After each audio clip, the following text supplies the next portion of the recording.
Someone asked me, "Hey, bro, are you gonna talk about Project Americano today?" And I had no idea, And he asked me, "Did you didn't hear about the raids today, man?" Oh no, I didn't. But Angie predicts he foreshadowed today's episode.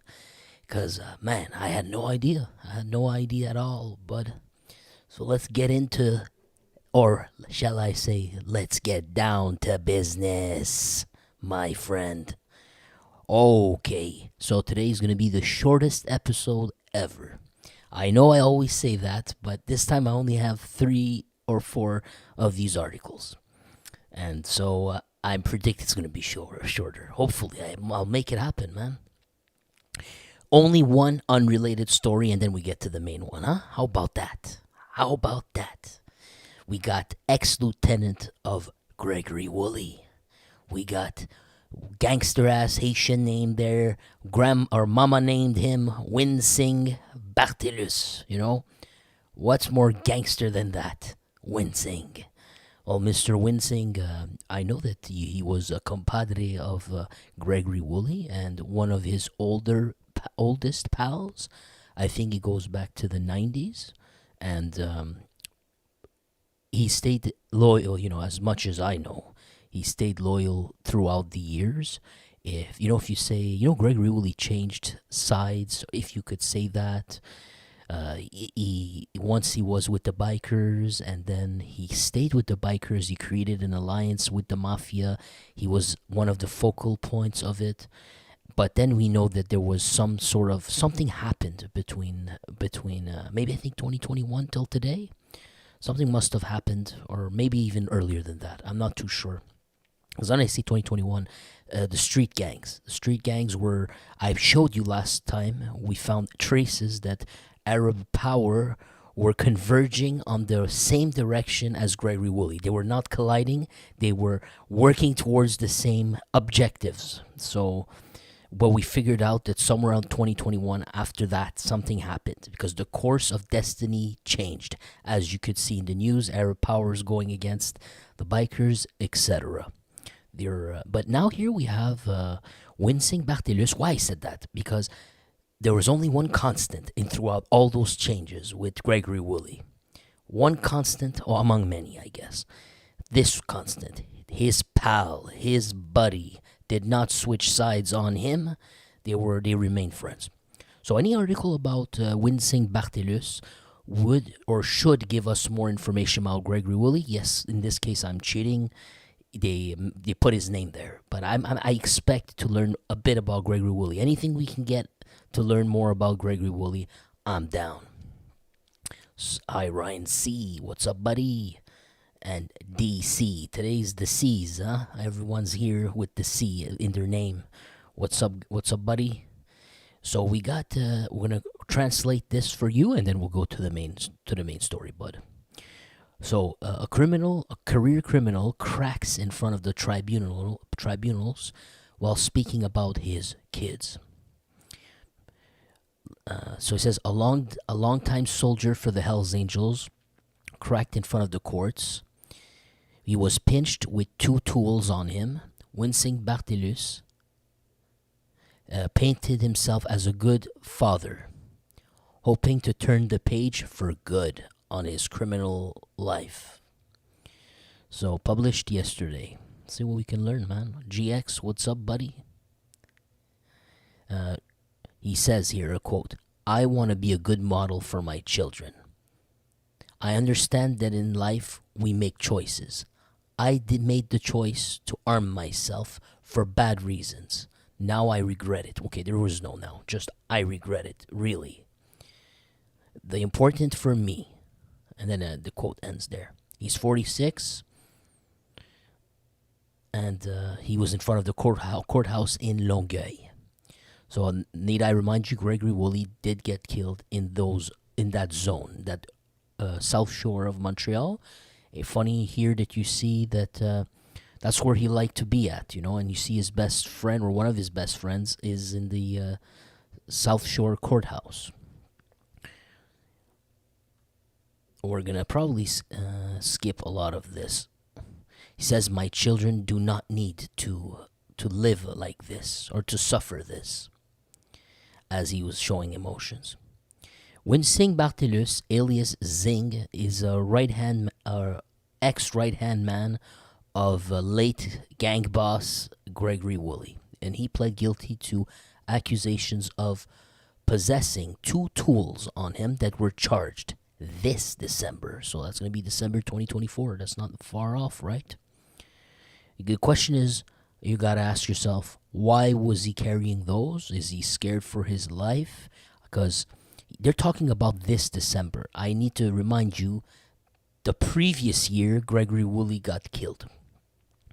Either that, or he's doing some stuff. He's making money in some ways, and he needs this, or he has a fear for old enemies somewhere down the line. I don't know. I'm just putting it out there, and we're gonna keep reading. So the first tool, there was two of them, was in his car, and the other one was in his residence in the South Shore. So he too lived in the South Shore, and so they're I guess they're recommending 7.5 years in the pen, whereas the defense are asking 4.5 of detention. Let's see what we got other than this. I was happy in my family life, as that he was a extremely present father at the moment of his arrest. I often the only father accompanying to school or to kindergarten. I'm not sure what he means by that. Yeah, okay, he doesn't want to go back because of his children. We get it. He says, I decided to testify or give my testimony because I'm in the progress of changing the direction of my life. I did not go all the way. I have a lot of work to do. But I have no longer interests in returning back. Making money, I don't need to become a millionaire. He confided to the judge, I guess. It's not every day that a criminal opens up like this in front of a tribunal on his impact of his choices on his family. In fact, it was the first time that Singh Bartilus was giving a testimony, despite having had the opportunity numerous times because he was in court numerous times in the last 20 years. Okay. Now, Jean Singh Bartilus assures the court that he did not fall back into criminality in the last 5 years of his freedom. Even if he still he would still frequent his criminalized friends. He would see them. The quote is, Montreal is not a big city. It's like a village. I cannot ignore everybody. Bartilus acquired the arms after the cops informed him that his life was in danger in November of 2023 after the offing of his former accomplice Gregory Woolley. He says to that, I panicked. When the prosecutor, Maître Julien, suggested that one of the arms came from a gang called Arab Power, Bartilus started to giggle.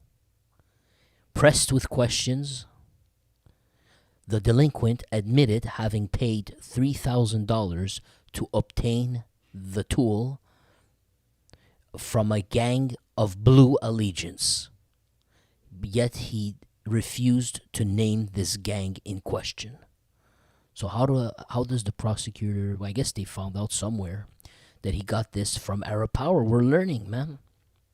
So in 2023, as Gregory Woolley got offed, after that fact, seems like now we're getting some indications that they're all still friendly. They're all still friendly. And if anyone would have suggested that Gregory Woolley was offed maybe by Arab Power, this would be no one did, but if someone would have even proposed that idea, this right here would completely negate that completely. There will be no chance that he's gonna be giggling and laughing and he went to see them and buy a tool. And his statement about the blue allegiance. Let's continue with this. Concerning his companion in arms, Gregory Woolley, the delinquent, Wincing, said that he had. I do not understand this part 100%. It might be saying he's claiming right now. He's claiming. Wincing is claiming here. This is a big one. That he and Gregory Woolley, if I understand correctly, were no longer friends. That maybe they either they lost touch, or they were not in speaking terms anymore for whatever reason. They don't tell us that anything here. Now, oh wait, we got something. We got an actual quote, but now remember he's talking to the court. He's trying to get out of it. You maybe he's saying the truth, maybe he's not. Maybe he's sugarcoating it and how could you blame him? His quote is, "My relationship deteriorated itself. In 2015, when I went to prison, I did my time alone. I did not go in with Gregory Woolley and those that got arrested, and those that I was arrested with." That's it, exactly what he said. "We never remade contact." Okay, I'm not gonna buy this part. I'm sorry, man. I don't buy it. It sounds just too perfectly self-serving here.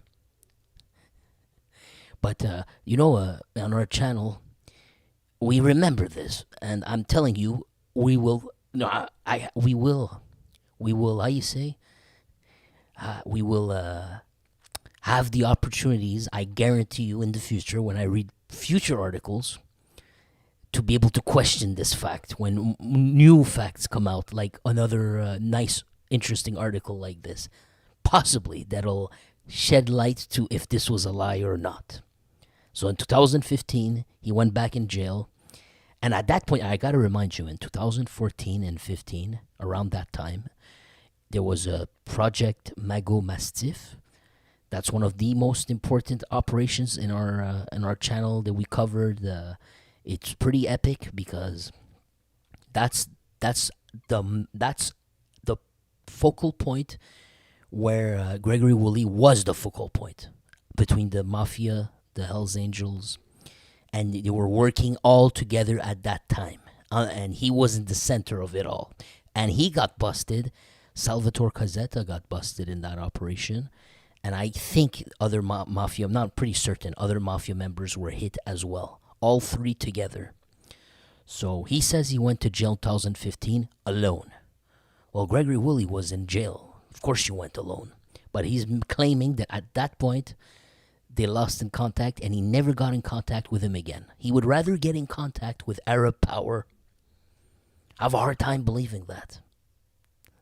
But anyways, the judge will give her decision in the following weeks. Okay, that's it. That's all I wanted. You see, we learned something. We're keeping something for the future. So his right-hand man says 2015, we lost touch. I was no longer trying to get into contact with him. I'd rather get in contact after he got killed. Since I didn't talk to him for 10 years and I had nothing to worry about or no longer have anything to do with him. But as soon as he died, I had to buy 2 Glocks and keep him on me at all times. Oh yeah, I wasn't involved in anything either. So I was not involved in anything at all, but I needed those 2 Glocks on me after Woolley got killed. I don't know. There's a lot of interesting question marks about this. I don't know what the truth is, but it's very interesting. There's like some implicit contradictions in there. Some part of it, either we're missing a big piece of information, and then he's not lying, and it's all truthful, or he's lying and it's not truthful somewhere in there. But let's go to the main story. Coming up after the break, moving in on organized crime. Those people that were arrested today were pretty popular. Inside the sweeping police raids in Montreal.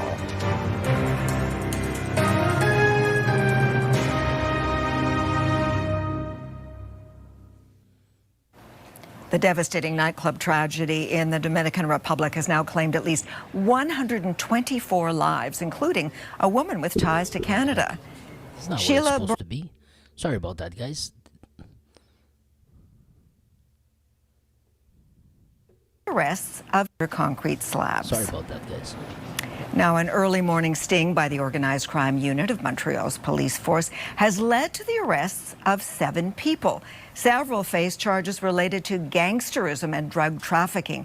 CTV's Quebec Bureau Chief Geneviève Beauchemin digs into the latest sweeping raid by police. Jen. Yes, and investigators say this is the final phase of a major operation against organized crime. Police raided upscale homes in Montreal's southwest in the early morning hours. And investigators say they arrested 7 alleged high-ranking members of Italian organized crime. Well, they're pretty influential. Investigators called it Operation Americano. They used a long list of investigative techniques. Wiretaps. Sounds like George St. Pierre, bro. We put a video camera inside the stash house. This as police struck against a clan they say specialized in the large-scale distribution of cocaine. The quantities that were seized during the investigation are quite impressive. Almost 40 kilos of cocaine, many kilos of methamphetamine, more than $2 million in cash. So those quantities are what are indicative that they were targeting big fish. They're not targeting street dealers. Montreal's Italian organized crime has a long, notorious history. Its past high-ranking members, including Niccolo Rizzuto, were once household names in Quebec. The landscape of organized crime is quite different today in Quebec. Police acknowledge that other groups will quickly seek to replace those arrested. I'm not here to tell you that I've stopped cocaine traffic in Montreal. I will not. Police say they received thanks from local residents as they were making arrests, a sign of the impact of this operation.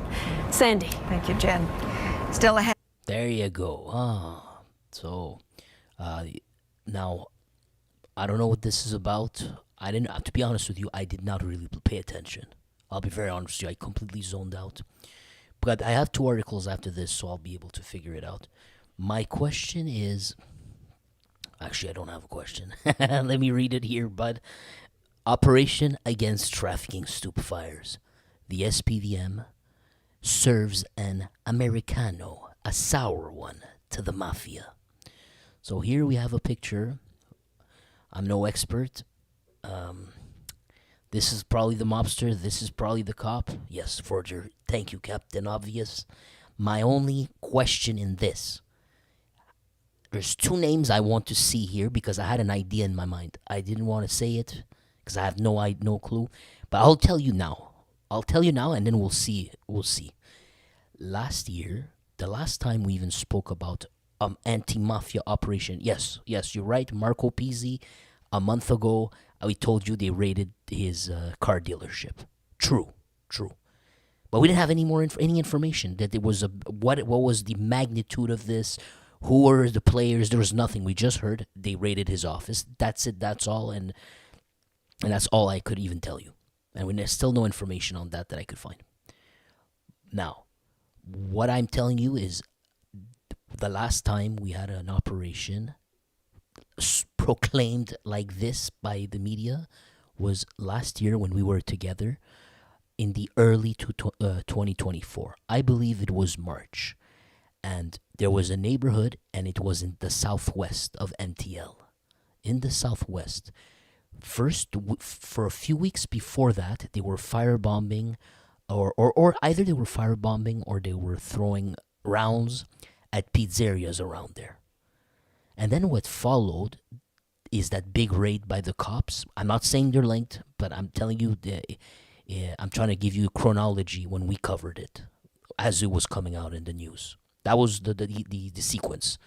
Then it was the police raid in the southwest. And there was two names of mobsters that came out. I cannot remember the second one, but I do remember one of them. I believe, hopefully I'm not wrong, but my brain is adamant that it has something to do with Diadamo. And I heard Southwest, and it was a cane bust. They were following these people. They busted them, and they got cane. And they're saying it was something to do with cane in the Southwest, one of the branches of the Montreal Mafia down there, and with big names in that bust. Now, today, 1 year later, here we are, operation against trafficking stupefyers. Am I jumping the gun? Are we gonna see something to do with the same branch? That's my question here, because that was the last time. Let's see, maybe not. So this is a Giuseppe Arcoracci. Now the name doesn't ring bell to me, so maybe that was the other name, but I'll never remember it. I told you there was two, but he says restaurant owner. Good. We got arrest in La Salle. Bingo. So, what a surprise. What a surprise. La Salle is in the southwest of Montreal. Damn, they really are aiming for those people down there, you know? They truly are aiming. That's like, maybe this was the second guy. I cannot be sure. I want to see a Diadamo name in this. But it says La Salle. We're in the southwest again. Another bust. They're talking about stupefyers, right? Up here. Let me guess. It's for cane. Let's go and let's figure it out. The anti-gang squad of the Montreal police arrested Wednesday morning numerous members of a cell that was trafficking stupefyers affiliated to the Mafia that was operating in La Salle. It's got to be the same one. There's not 10 cells of mobsters, high-ranking as they're claiming, in that neighborhood. It's got to be the same one. So you're telling me they did it last year, they got busted, got all this police attention, and 1 year later, the cops came back, and they're doing it again. That's pretty crazy. Is this a second one, or are they talking about the same operation? Well, it did say Wednesday. Am I not crazy? Yeah, it says Wednesday morning, so they're talking about this Wednesday morning. So twice in a year, man. Same cell, probably. Interesting. The head of a presumed network, Giuseppe Arcoracci, a restaurant business owner, I guess is what they're saying, a 57-year-old, was pulled from his bed by cops in the early hours. Known under the name Big Joe, Arcoracci was very influential in La Salle, again, southwest neighborhood of Montreal. According to our information, his cell of traffickers would be working under the authority of guess who? Like I told you, man. Bullseye. Pietro Diadamo. What a chance. My memory's not so bad. Nah, my memory's not that bad. There you have it, bud. Same cell, second time, 2024, and here we are, 2025 early. They did it again. That's crazy. That's crazy. Yeah, the money's too good to stop there. Wow, they can't stop them. It's addictive, man. It's an addiction. You need to do it, man. Even after you just got busted. It has to keep going, I understand.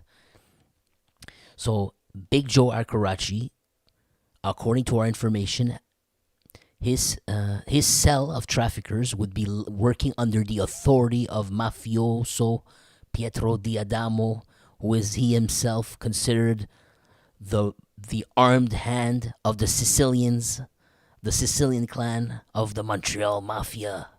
Diadamo is not going to be accused of nothing in this case. There you have him. I guess they were taking him early in the morning. So yeah, it's gonna hurt traditional Italian organized crime, is what the cops are saying. They hit this operation. They hit simultaneously La Salle, Verdun, Brossard. Now Brossard's in the South Shore. Okay, that's across the water, directly from Verdun. Whatever, you go across the water, you're in the South Shore. Brossard's going to be somewhere around there. And if you heard me earlier, we talked about Gregory Woolley, South Shore. Now it rings a bell, right? But Verdun, La Salle, that's the southwest. So it took about 40 officers for this raid. And here's a funny quote I found. This morning, citizens were thanking investigators on the scene. Really, I find that interesting. I don't buy this one. That people were stopping and telling the cops, thank you for arresting this old man. You can't even tell. He was not loitering. He was not making noise. It's like, I have a hard time believing. I think the cops are trying to sell this.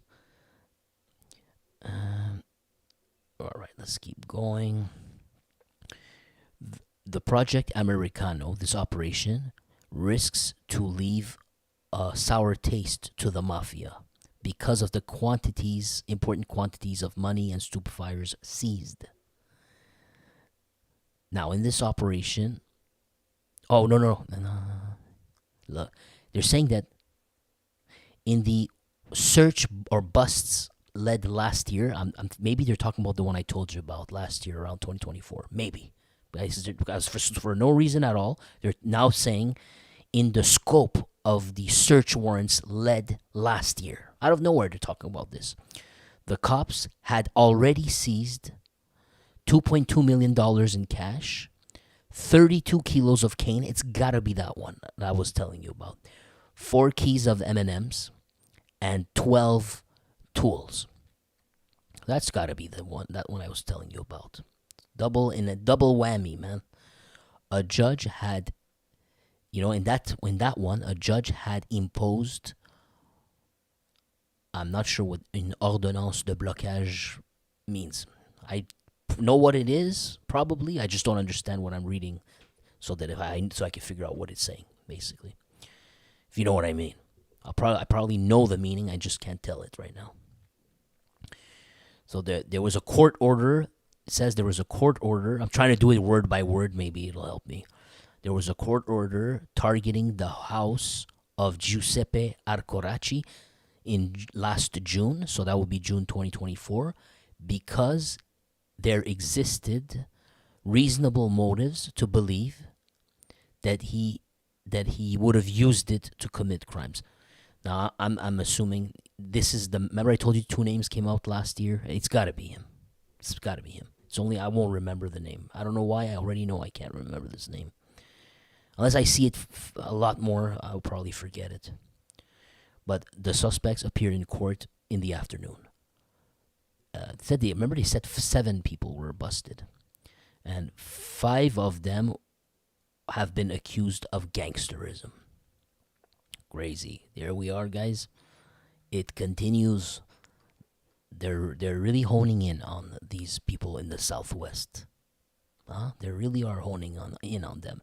Twice in a span of 12, 13 months, man. Crazy. Let me just catch up on your messages. I told you it would be the shortest video in a while. Here you have it. Still took 28. Says, so where are you guys at? Back to work this week, feeling my age. Hope you're doing well. Honestly, I'm not, but thank you for your well wishes. Yes, the youth. Shout out to Pick Zomel. He says, Ice Pick. All these guys have tools on them or they don't leave their houses. Chris Inslee, what's up? Good evening to you. Skynet is now coming to life under the name Starlink. It's only a matter of time before it goes online. Who else is rolling a fatty? It's time. What's up, guys? What's up, Wealth Chaser? Yeah, welcome, Wealth Chaser. Silly Senpai. DC, they have Skynet in China, and it's literally called Skynet. Nice. Welcome, my Asian friend. Happy to have you, bud. It's great to have more people here. Of every national, every ethnicity, whatever is great, bud. Welcome here, bud. Doobie, brother. Bernita Tom, Rodney Stuppert, what's up, buddy? How are you? Thank you, buddy. Sheriff says Pick was moving 40 kilos a week. Really? Tuned into the craftiest one, Zachary Mitchell. Thank you, bud. And Bernita Tom. Hey, Bernita. Rolling a doobie with this news. Oh, man. Well, welcome, Bernita. Hopefully I don't offend you, I have a ways of offending by accident women. Just speaking my mind. But what can you do, you know? Every time I catch one, they leave. They leave, man. I say something wrong, apparently. Oh, man. You know? Oh, it's tough. It's tough. It's tough. I can't censor my tongue. DC Pick might be okay in the Crowbar Hotel if he has protection from the Italians. Oh, he means prison. I'm at work, but I'm tuned in. Salute from your tariff brother. Yeah, salute, bud. How are you, buddy? Bernita Tom Probs. The global warming jerks are going after some BS shipping carbon tax. Yeah, they're wasting their time. They're not interested in solving the real problems because it doesn't affect them. So instead, they want to play beauty pageant, with carbon tax and all this useless stuff that you're not going to make your life better. Instead, they'll make it worse. Because they have it good. They're immune to their own decisions. Oh, but now the tariff, that's a little too much for their portfolios, bro. Blame cow farts and dinosaur bones make oil. Nothing to see here. I don't wish it on him, but I think he'll get betrayed and the new leaders will make a deal with HA. Probably, yeah. It's good. It's reasonable. The Adamo is the industrial park of Lachine. Anything is possible, but he was moving in the Italian crowd over in Italy. He's talking about Ice Pick, the leader of the rebellion who got captured a few days ago. They are not easy to get into the Goon Saloon. I'm not sure if you're making a joke. I'm trying to figure it out, because I'm missing some knowledge to decipher that one. Because DC makes good jokes. There's always a pun somewhere, Maybe he's just talking, but I'm highly suspicious. In jail over there in Italy, he'll most likely be all right. Yeah, he's still there, huh? He didn't bring him back. True, he's still there. But in Quebec, the Italian don't really run ish in prison. It's gangs, and most powerful gang in jail right now is AP. What's up, DJ? What's up, buddy? As long as he's good with AP, he Gucci, I would say. Okay, good to know. Out here, it's different. Thanks, DJ. Orville Henri, what's up, buddy? And we got, what's up, pal? Thank you, Orville. Well, she says, yeah, in jail here is a whole different game. The Crips and AP have control of most. Welcome, DJ. Long time. Sheriff says, I guess these guys think the police are not watching them once they can't see them. Good to see you, sir. Oh, sorry, I'm reading almost everything. I'm just trying to make sure I don't miss anything. This fatty is not gonna blaze itself, so good timing. Stay away DJ, stay away from Ville-et-Mar. Will do. Yeah, it ain't pretty. I mean, the Southwest ain't pretty at all, to be honest, man. It's not pretty at all. It's depressing. Grow up there. It's mad depressing, but yeah, it's pretty depressing. To me, anyways. Maybe it's not to somebody else. Will do. And yeah, my pleasure, Zachary Mitchell. Thank you for being here. You gave me the chance to give you the shout out. Without you, there'd be no shout out, bud. Thanks a lot. Thank you, Bernita. Thank you. I hope I'll keep you. I'll keep you with us. I'll be happy to keep you. It's just that I have these. I have a way of screwing things up. I always screw things up, but believe me, I think my heart's in a good place. But it's just that I have a little bit of Donald Trump. I got a little bit of Trump in me, not because I like Trump, but because I kind of operate like him a little bit, I say what I feel, and I mean what I say. Oh, man. But yeah, man, Trump's causing havoc. Did you guys see the stock market jumped 10.5% today? What the hell, man? What the hell is going on? It's crazy. One day it loses 5, 6. The next day goes up 10. And at night it drops 7. And then the morning it goes up 6, 8, or 5. It's crazy, man. Yo, man, it's like if you guys know what you're doing, you could probably trade something and make some lots of cash right there, man. It's crazy. The opportunities for someone who knows. But 99% of people are gonna lose because it's very hard, man. It's very hard. It's not because they're stupid. It's just very hard to consistently be profitable trading. When you think it's gonna go one way, it doesn't. It goes the other. It's brutal, man. Anyways, man, I'm gonna cut this video right here, and thank you everyone for hanging out and listening to my dumb jokes and laughing with me and being kind to me, kind to each other. I actually love when I see the guys. It's like a safe haven. I see people being sweet, kind to each other, respectful and supportive. That's amazing, man. Couldn't ask for better chat to review. And you might ask yourself, okay, if your chat's so good, why don't you freaking put it on the screen, Forger? Because I get dinged by YouTube. Then that all it would take is some jerk to come on the channel and then post a F-bomb, and he can destroy my videos instantly, and I'd have to get them reviewed by YouTube. That's why I cannot have that on the screen. It's really stupid. It's not that I don't want to, but yeah, that's the only reason. If anyone can just come and interrupt the show completely, put a bunch of F-bombs, right now, you could pretty much type whatever you want. It'll have no impact. Don't worry. If you want to say the F-bomb, go for it. That's why it's not on the screen. If it's on the screen, I'll get punished. Just like this video, I'm gonna get punished. You know what's gonna happen? They're gonna ask me to make a review, wait for them, and they're gonna kill this video. Because the video, they mentioned the names of the stupefiers. Earlier in that video we played, they literally mentioned Kane, they mentioned M&Ms with the real words. They mentioned them one by one, and they mentioned the tools, I think. But when you mention those things, YouTube says, all right, risky content. Okay, we just gotta double check if everything's okay here, and then when they do that, they instantly kill the video, basically, because I gotta let them review it. Then when I put it back online, I figured out how the algorithm, whatever works. You have 24 hours after you posted a video to reach the maximum audience. It's not because people are not interested after 24 hours. That's not how it's logical. That's not the reason. After 24 hours, they stop spreading your video to as many people as possible. It's basically they turn off the tap. So if ever you publish a video and then it needs YouTube's reviews, you put it out. As you wait for them to approve it, and after the 2 days they took to approve it, you put it back online. Your video's dead. It's no longer reaching people.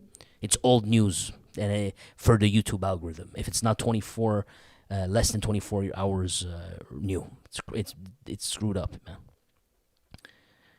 Anyways, sorry about that. I went on a tangent there, but yeah, thank you guys. And DC says F-bomb's my favorite word.